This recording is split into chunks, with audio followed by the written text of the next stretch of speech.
नमस्कार, मी डॉक्टर प्रमोद महाडिक, आयुर्वेदीय पोटविकार तज्ज्ञ। यापूर्वी या चॅनेलवर गॅस्ट्रायटिस, ग्रहणी रोग, IBS, आम्लपित्त, GERD, H पायलोरी, अतिढेकर, गॅसेस, आवशेम, बद्धकोष्ठता, पित्ताची डोकेदुखी, अल्सरेटिव्ह कोलायटिस, पोटामध्ये जडपणा, गच्चपणा व पोटदुखी अशा सर्वच प्रकारच्या पोटाच्या आजारांचे व्हिडिओ उपलब्ध आहेत। गरजूंनी ते व्हिडिओ अवश्य पाहावेत। तसेच तुम्ही आमच्याकडे पोटाच्या आजाराचे उपचार घेण्यास उत्सुक असाल तर या व्हिडिओच्या शेवटी दवाखान्याचा पत्ता, वेळ इत्यादी सर्व सविस्तर माहिती उपलब्ध आहे, ती सुद्धा अवश्य पाहावी। तसेच doctor Pramod Mahadik acidity clinic हा चॅनेल जरूर सबस्क्राईब करावा। व्हिडिओ आवडला तर लाईक आणि शेअर सुद्धा करावा। या व्हिडिओमध्ये आपण समजून घेणार आहोत जुनाट पोटाचे आजार व त्यामुळे येणारा शारीरिक आणि मानसिक थकवा। पोटाच्या आजारामुळे खचलेल्या सर्वच पेशंटसाठी हा व्हिडिओ अतिशय माहितीपूर्वक आहे। व्हिडिओ बनवताना सर्व बारकाव्यासह बनवलेला आहे, त्यामुळे व्हिडिओ थोडा मोठा आहे। तो शेवटपर्यंत पहा, पूर्ण समजेपर्यंत परत पहा। ज्या वेळेला अनेक वर्षांच्या खाण्यापिण्यातील व वागण्यातील चुकामुळे पचनसंस्था मंदावते, त्यामुळे खाल्लेले अन्न पूर्ण क्षमतेने पचत नाही व त्यामधून आम्लपित्ताचे मटेरियल तयार होते, जे जठराच्या पिशवीमध्ये साठून राहते। त्यामुळे आम्लपित्ताच्या मटेरियलमुळे छातीमध्ये जळजळ, मळमळ, पित्ताची गुळणी येणे, उलट्या, ढेकर आणि पोटदुखी हे त्रास असतातच। त्याचबरोबरीने खाल्लेले अन्न पूर्ण क्षमतेने न पचल्यामुळे त्यामधून तयार होणारा संडासचा चोथा सुद्धा शक्यतो चिकट, भसरट किंवा काही पेशंटमध्ये तो कोरडा आणि कठीण अशा स्वरूपाचा तयार होतो। अशा स्वरूपाचे संडास लहान आतड्याच्या व मोठ्या आतड्याच्या त्वचेला अगदी सूक्ष्म थर बसल्यासारखे चिकटून राहते। त्यामुळे कालांतराने आतड्याची झीज व्हायला सुरुवात होते। म्हणजेच खाल्लेल्या अन्नातील पोषक आणि शक्तिवर्धक सर्व घटक आतड्याच्या त्वचेमधून रक्तामध्ये शोषून घेतले जातात। ती त्वचा झिजल्यामुळे खाल्लेले अन्न अंगी लागत नाही। थोडक्यात शरीराला जगण्यासाठी आवश्यक असणारी शक्ती मिळत नाही। त्यामुळे ज्यावेळी पोटाचा आजार जुनाट होतो आणि मग सर्व अशक्तपणाच्या तक्रारी, लक्षणे जाणवायला सुरुवात होतात। जुनाट पोटाच्या आजारामध्ये अशक्तपणाच्या तक्रारीमध्ये प्रामुख्याने 2 प्रकार असतात। त्यापैकी नंबर 1 शारीरिक अशक्तपणा म्हणजेच फिजिकल फटीग व नंबर 2 मानसिक थकवा म्हणजे मेंटल फटीग। शारीरिक अशक्तपणा समजून घेताना नंबर 1 ॲनिमिया म्हणजे रक्त घटकांचा क्षय। रक्त या घटकाची शक्ती कमी झाल्यामुळे त्वचा निस्तेज होते किंवा काळी पडायला लागते। पायाचे गोळे दुखायला लागतात। पाल्पिटेशन म्हणजे हृदयाची धडधड वाढते। सतत दमल्यासारखे वाटते।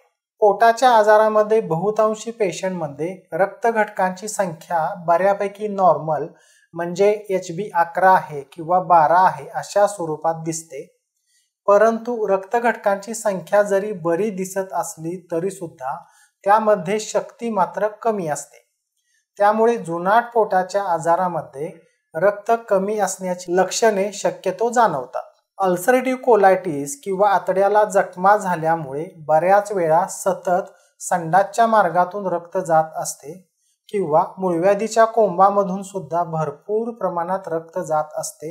अशा परिस्थितीमध्ये मात्र रक्त घटक हिमोग्लोबिन कधी 4, 5, 6 पर्यंत सुद्धा खाली आलेला असतो।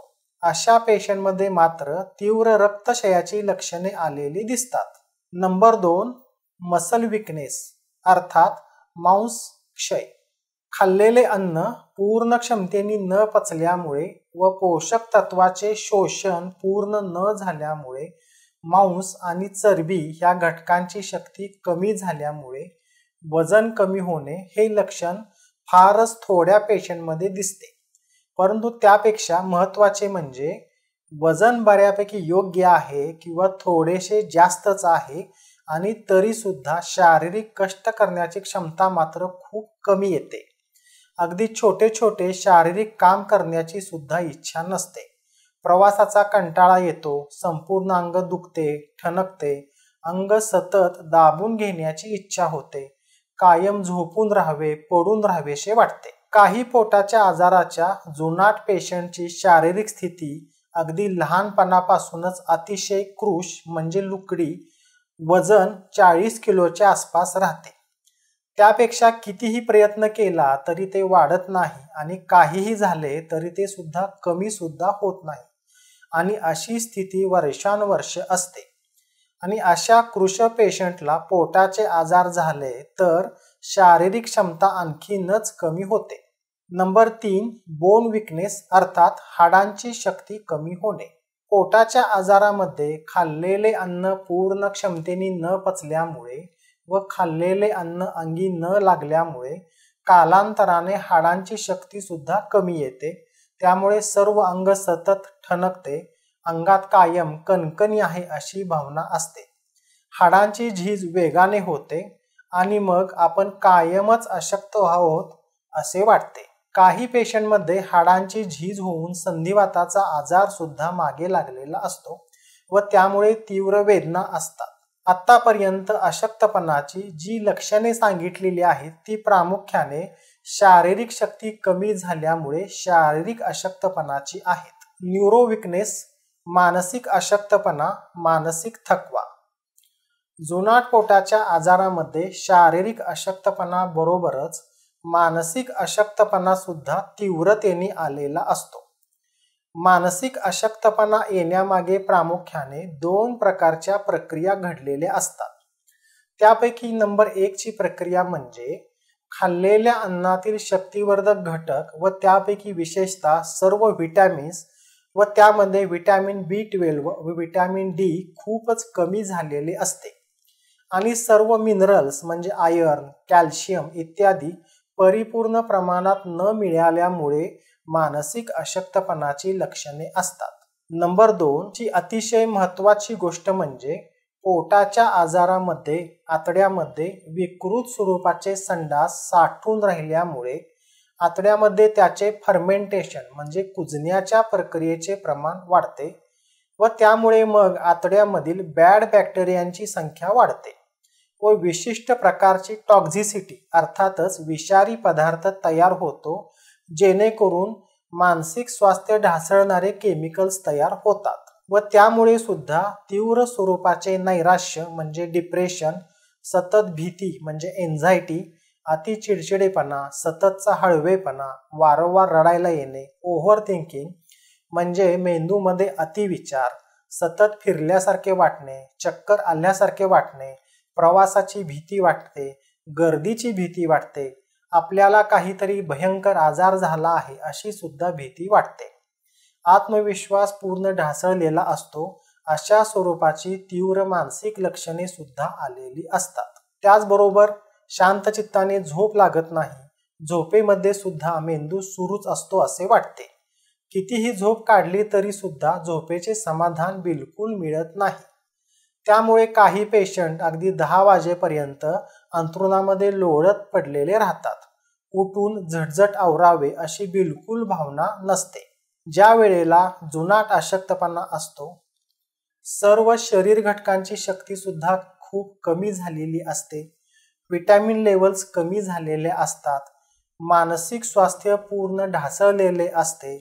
अशा परिस्थितीमध्ये भरीसभर म्हणून व्याधी प्रतिकारक क्षमता सुद्धा खूप कमी झालेली असते आणि त्यामुळे मग पोटाच्या आजाराबरोबरच इतर सर्व कोणत्या ना कोणत्या त्रासाने त्रस्त झालेला असतो. पेशंट कायम अळसावल्यासारखा, मरगळल्यासारखा असतो, विचारांच्या तंद्रीत राहत असतो. महत्त्वाचे म्हणजे पेशंट नित्यरोगी असतो, दररोज कोणता ना कोणता वेगळा त्रास होतच असतो.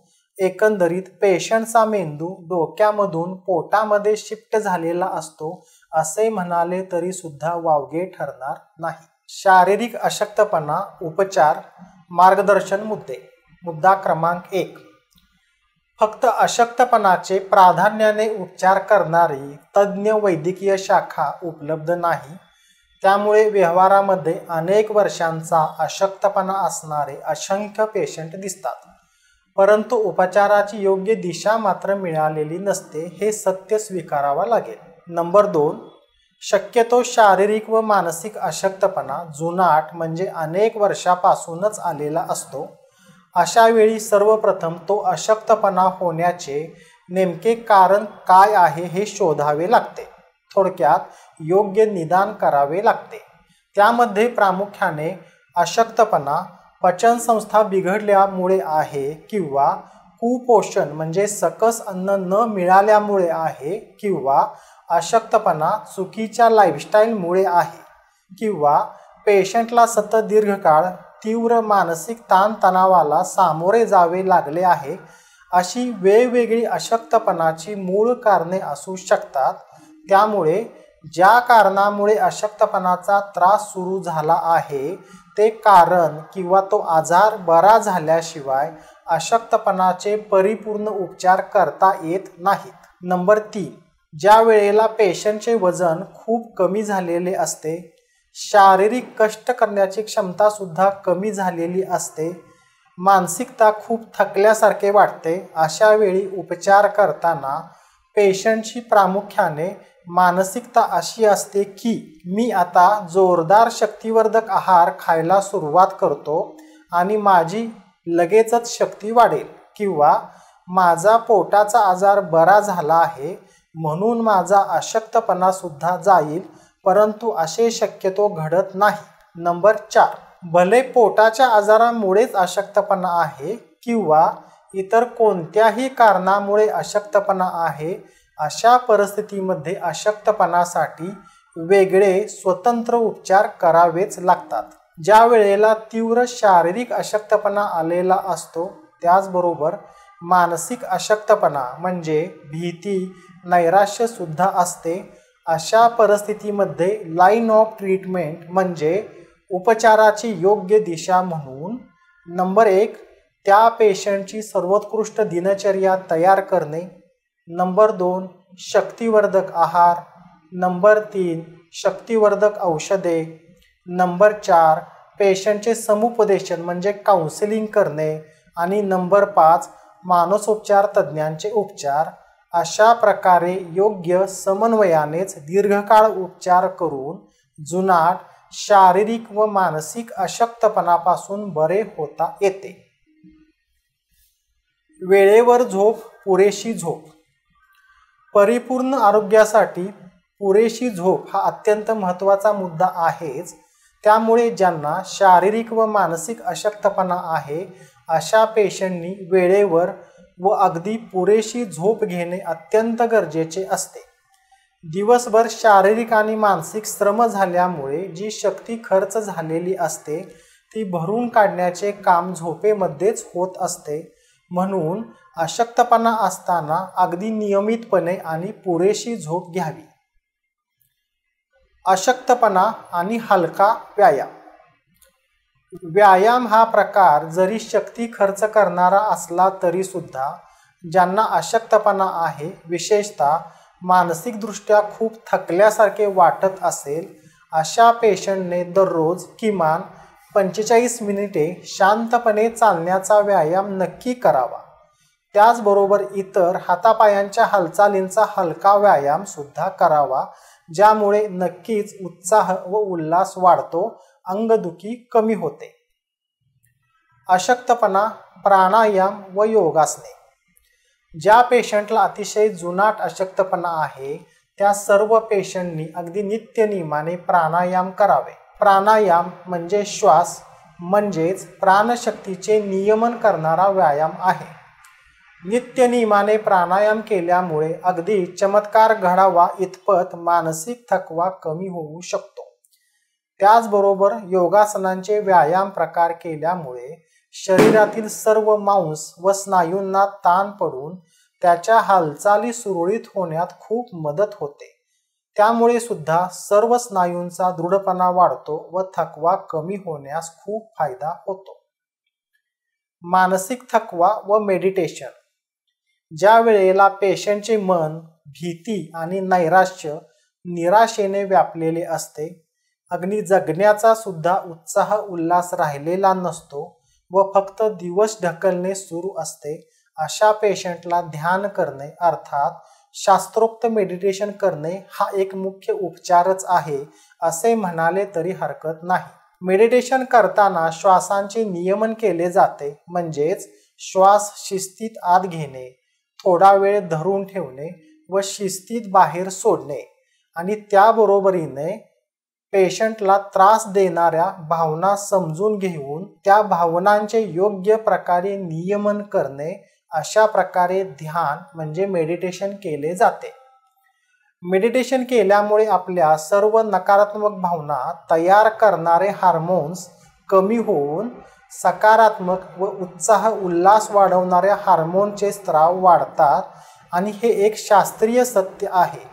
त्यामुळे ज्यांना मानसिक थकवा आहे अशा व्यक्तींनी अगदी नित्यनेमाने ध्यान करणे खूप फायद्याचे असते. मेडिटेशन शिकण्यासाठी यूट्यूबवरती अनेक व्हिडिओ उपलब्ध आहेत. अनेक व्हिडिओ पहावेत आणि त्यानुसार आपल्याला उपयुक्त अशी ध्यान करण्याची पद्धत निवडून त्यानुसार नियमितपणे ध्यान म्हणजे मेडिटेशन करावे. शारीरिक अशक्तपणा, दररोज अभ्यंग. लहान बाळांना दररोज संपूर्ण अंगाला अगदी चपचपीत तेलाचे मालिश केले जाते. तेलाने किंवा तुपाने टाळू भरला जातो. त्याचप्रमाणे पैलवान अंगाला अगदी चपचपीत तेल लावत असतात, कारण अभ्यंग म्हणजे संपूर्ण अंगाला तेल लावणे ही प्रक्रिया म्हणजे संपूर्ण शरीराचे भरण पोषण करणारी आहे. लावलेले तेल सर्वप्रथम त्वचेचे पोषण करते. त्वचेच्या रोमरंध्रातून आतमध्ये जाऊन त्वचेखालील चरबी, मांस व त्याच्या खालील हाडे व हाडांच्या मधील मज्जासंस्थेचे पोषण सुद्धा त्वचेला लावलेल्या तेलामुळे होत असते. म्हणून ज्यांना शारीरिक थकवा खूप जास्त आहे अशा पेशंटने अगदी वर्षानुवर्षे दररोज संपूर्ण अंगाला साधे प्लेन खोबऱ्याचे तेल लावावे, जेणेकरून संपूर्ण सर्व शरीर घटकांचे पोषण होते. वर्षातून एक वेळा दिवाळी दिवशी आपण संपूर्ण अंगाला तेल लावून आंघोळ करतो व त्या दिवशी येणारा अनुभव अवश्य आठवावा आणि मग कायमच अभ्यंग केल्यामुळे किती फायदा होत असेल याचा अंदाज घ्यावा आणि अनुभव सुद्धा घ्यावा. अशक्तपणा आणि सकस आहार. सध्या शक्तिवर्धक आहार किंवा पोषक आहार या संकल्पनेचा विचार करता त्याबद्दलची इन्फॉर्मेशन खूपच ओव्हरलोडेड आहे. त्यामुळे प्रत्येकाच्या मनामध्ये त्याविषयी गोंधळाचीच परिस्थिती आहे. काही आहार तज्ज्ञांच्या नुसार गहू खलनायक आहे. काही लोकांना फळे आणि ड्रायफ्रूट्स अमृता समान वाटतात, तर काही लोकांना विषवत आहेत असे वाटते. तर काही लोकांना इम्पोर्टेड फॅन्सी आहार पदार्थांचे किंवा फळांचे खूप आकर्षण वाटते. त्यामुळे शक्तिवर्धक आहाराविषयी मी सांगताना अगदी बेसिक आणि मुख्य तत्वे फक्त सांगणार आहे, जेणेकरून पेशंटच्या विचारांची क्लॅरिटी येईल.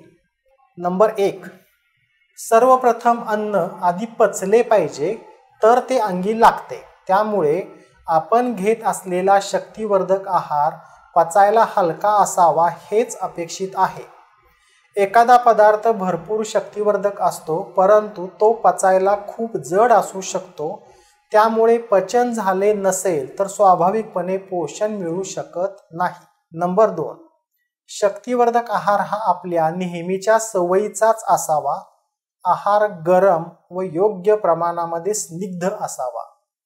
आपल्या महाराष्ट्रामध्ये शक्तिवर्धक आणि सवयीच्या आहाराचा विचार करताना प्रामुख्याने ताजी चपाती किंवा ताजी ज्वारीची भाकरी, त्याचबरोबर आपल्या जेवणाच्या ताटामध्ये वांगे, कोबी, फ्लॉवर, भोपळा, दोडका, गवारी, भेंडी, शेवगा, पडवळ अशा स्वरूपाच्या सर्व फळभाज्या पुरेशा प्रमाणात असावात. त्याचबरोबरीने मेथी, चाकवत, पालक, राजगिरा, तांदळी इत्यादी पालेभाज्या सुद्धा योग्य प्रमाणामध्ये असावा. आहारामध्ये नेहमी योग्य प्रमाणात स्निग्धता म्हणजे योग्य प्रमाणात तेल आणि भाज्यांच्या मध्ये घरगुती तुपाचा समावेश अगदी नित्य असावा. शक्तिवर्धक आहारामध्ये नॉनव्हेज पदार्थांचा म्हणजे अंडी, मासे, चिकन व मटण याचा विचार करताना आपल्या पचन संस्थेचा अंदाज घेऊन आपण यापैकी योग्य काय आहे ते समजून घेऊनच मांसाहार करावा. शक्तिवर्धक आहार म्हणून मांसाहार करताना चिकन व मटण सूप म्हणजेच मसालाविरहित व तिखट नसलेला चिकन मटणचा रस्सा खूप फायद्याचा आहे. उकडलेली अंडी सुद्धा खूप शक्तिवर्धक असतातच, परंतु दररोज उकडलेली अंडी खाताना स्वतःची पाचक शक्ती सुद्धा विचारात घेणे खूप गरजेचे असते.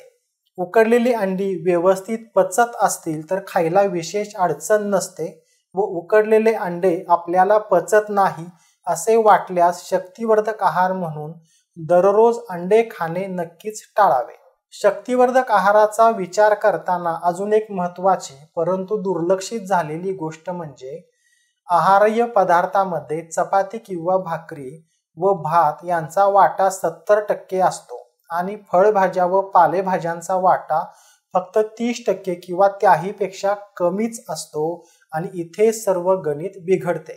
आहाराचा शक्तिवर्धक म्हणून शास्त्रीय विचार करता 40% चपाती, भाकरी व भात व 60% सर्व भाज्यांचा समावेश असणे असे अपेक्षित असते. शक्तिवर्धक आहाराचा विचार करताना बरेच लोक डाळी व कडधान्य, मग त्याचे वरण किंवा आमटी, उसळ आणि डाळीच्या पिठाच्या पदार्थांचा प्रामुख्याने विचार करतात व फळभाज्या व पालेभाज्यांचे प्रमाण अगदी कमी ठेवतात, परंतु ही सुद्धा एक मूलभूत चूकच आहे. फळभाज्या, पालेभाज्या व डाळी कडधान्य यांची तुलना करता फळभाज्या, पालेभाज्या पोषणासाठी जास्त महत्त्वाच्या आहेत हे सुद्धा विसरून चालणार नाही. शक्तिवर्धक आहारामध्ये हा बेसिक क्रायटेरिया पूर्ण झाल्यानंतरच अजून ॲडव्हान्स म्हणून तुम्ही फळे किंवा ड्रायफ्रुट्स यांचा विचार करू शकता. शक्तिवर्धक आहार म्हणून फळे व ड्रायफ्रुट्सचा नक्कीच उपयोग आहे, परंतु केवळ फळे आणि ड्रायफ्रुट्सवर बरेच लोक अवलंबून असतात आणि मग विशेष फायदा होत नाही. शक्तिवर्धक आहार म्हणून फळांचा विचार करताना फळे व ड्रायफ्रुट्स योग्य प्रमाणातच व आपल्या सवयीचीच खावीत व शक्यतो जेवतानाच खावीत असा माझा सल्ला आहे. मानसिक थकवा व दिवसभर कामामध्ये व्यग्र असणे. माझ्या प्रॅक्टिसमधील अनुभवानुसार मानसिक थकवा बरा करताना हा मुद्दा खूपच महत्त्वाचा आहे. मानसिक थकवा मग तो पोटाच्या आजारामुळे आलेला असू दे किंवा इतर कोणत्याही कारणामुळे आलेला असो, अशा वेळी त्या पेशंटची दिनचर्या एकतर अगदीच अस्ताव्यस्त असते, म्हणजे कामाच्या वेळा, जेवणाच्या वेळा, झोपण्याच्या वेळा अनियमित असतात, किंवा उलट काही पेशंटमध्ये दिवसभर अगदीच निवांतपणा असतो. पेशंट घरीच असतो, त्याच्यावर कोणत्याही नोकरीसारख्या कामाची जबाबदारी नसते किंवा शेती किंवा इतर कोणत्याही व्यावसायिक किंवा शारीरिक कष्टाच्या कामाची जबाबदारी सुद्धा नसते. आणि मग अशा परिस्थितीमध्ये मोकळं मन सैतानाचं घर असतं या म्हणीप्रमाणेच त्या पेशंटमध्ये फक्त आणि फक्त मी अशक्त आहे, माझ्याकडे कोणतेही काम करण्याची शक्ती नाही, उत्साह सुद्धा नाही, मनामध्ये फक्त त्रासाविषयीचे अतिविचारांचे दळण सुरू असते. परत तोच विचार करून येणारा अतिरिक्त मानसिक थकवा, अशा चक्रव्यूहामध्ये पेशंट अडकलेला असतो. अशा प्रकारच्या निवांत पेशंटच्या मानसिक थकव्याचे उपचार करताना सर्वप्रथम त्या पेशंटची संपूर्ण दिनचर्या फिक्स करावी लागते. झोपण्याच्या व उठण्याच्या वेळा फिक्स कराव्या लागतात आणि त्याचबरोबरीने सकाळी 11 ते संध्याकाळी 5 पर्यंत काही ना काही काम करण्याची जबाबदारी द्यावीच लागते. किंबहुना पेशंटने त्या वेळेमध्ये शारीरिक आणि मानसिक आणि घरापासून वेगळ्या ठिकाणी म्हणजे नोकरीच्या ठिकाणी, व्यवसायाच्या ठिकाणी किंवा शेतीमध्ये मन गुंतवावेच लागते, जेणेकरून पेशंटचा मेंदू इतर ठिकाणी न राहता तो फक्त डोक्यामध्येच राहतो आणि त्यामुळे पेशंटला मानसिक थकव्यातून बाहेर काढणे शक्य होते. अस्ताव्यस्त दिनचर्या किंवा अगदी निवांत दिनचर्या असताना पेशंटला मानसिक थकव्यातून दूर करणे जवळपास अशक्यच असते असे म्हणाले तरी चालेल. त्यामुळे सकाळी 11 ते 4 या वेळामध्ये कामात व्यस्त असणे गरजेचेच आहे. मानसिक थकवा, मानसोपचार तज्ज्ञांचे उपचार. अनेक वर्षांच्या माझ्या प्रॅक्टिसमधील अनुभवानुसार IBS व जुनाट ग्रहणी रोग किंवा कोणत्याही जुनाट पोटाच्या आजारामध्ये पेशंट सतत सांगत असतो की डॉक्टर अशक्तपणा खूप आहे. परंतु बारकाव्याने विचारले असता पेशंटची एकंदरीत मानसिक स्थितीच पूर्ण ढासळलेली असते. पेशंट सतत भीतीच्या छायेखाली असतो.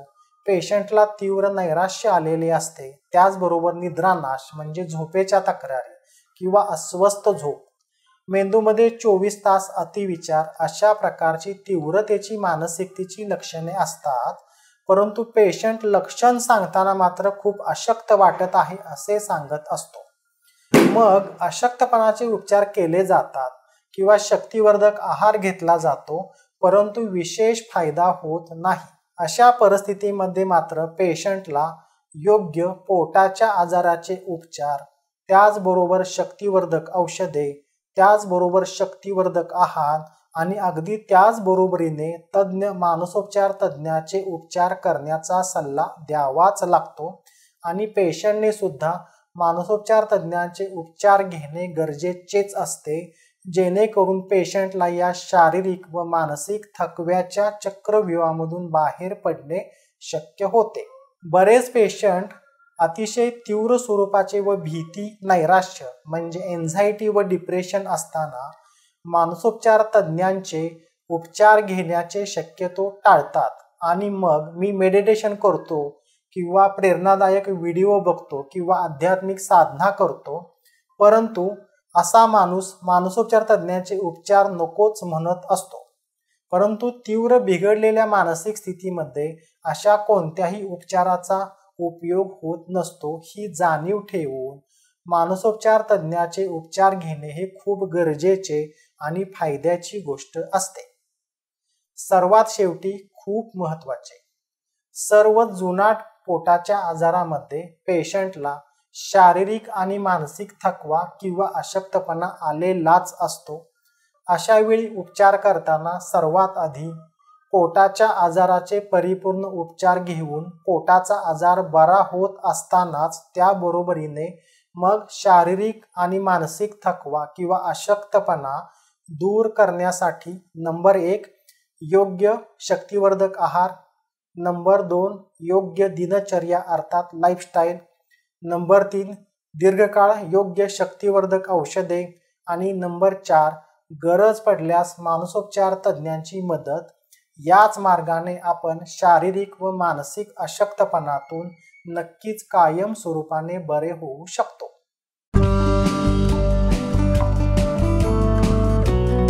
आपण डॉक्टर प्रमोद महाडिक यांच्याकडे पोटाच्या आजारावर आयुर्वेदिक उपचार घेण्यास उत्सुक असाल तर पहिल्यांदा डॉक्टरांना प्रत्यक्ष भेटणे गरजेचे आहे.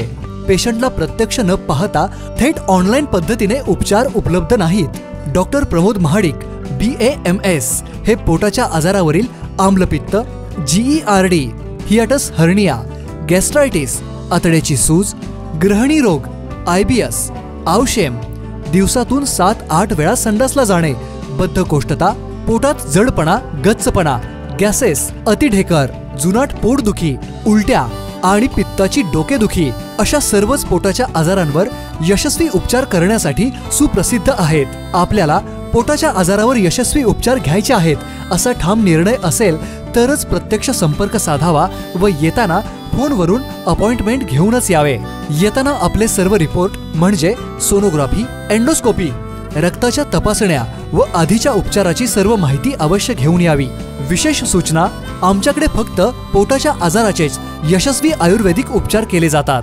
पेशंटला पहिल्यांदा प्रत्यक्ष डॉक्टरांना भेटणे गरजेचेच असते, कारण पेशंटला प्रत्यक्ष चेक केल्याशिवाय, पेशंटला सर्व प्रश्न विचारल्याशिवाय पोटाच्या आजाराचे योग्य निदान होत नाही व पेशंटला त्याच्या आजाराविषयी सर्व माहिती दिल्याशिवाय, संपूर्ण पथ्य समजून सांगितल्याशिवाय पोटाचे आजार कायमस्वरूपाने बरे करण्यासाठी यश येत नाही. म्हणून पेशंटला पहिल्यांदा प्रत्यक्ष दाखवायला येणे खूप गरजेचे असते. लांबचा पेशंट दाखवायला आल्यानंतर त्याचे सर्व व्हिडिओ रेकॉर्ड केले जाते. त्यानंतर लांबच्या पेशंटला प्रत्येक वेळी येणे गरजेचे नसते. त्याची पुढील सर्व औषधे पोस्टाने घरपोच मिळण्याची सुविधा उपलब्ध आहे. Doctor Pramod Mahadik acidity clinic विटा, खास पोटाच्या आजाराचा दवाखाना. आमचा पत्ता भाजी मंडई इमारतीमध्ये, वरचा मजला, मायनी रोड, ॲट पोस्ट विटा, जिल्हा सांगली. संपर्क 90 11 26 19 20 किंवा 88 55 04 08 34. फोन संपर्क वेळ फक्त सकाळी 11 ते संध्याकाळी 4 पर्यंत. दवाखाना वेळ सोमवार ते शनिवार सकाळी 10 ते संध्याकाळी 5 वाजेपर्यंत. रविवारी सुट्टी.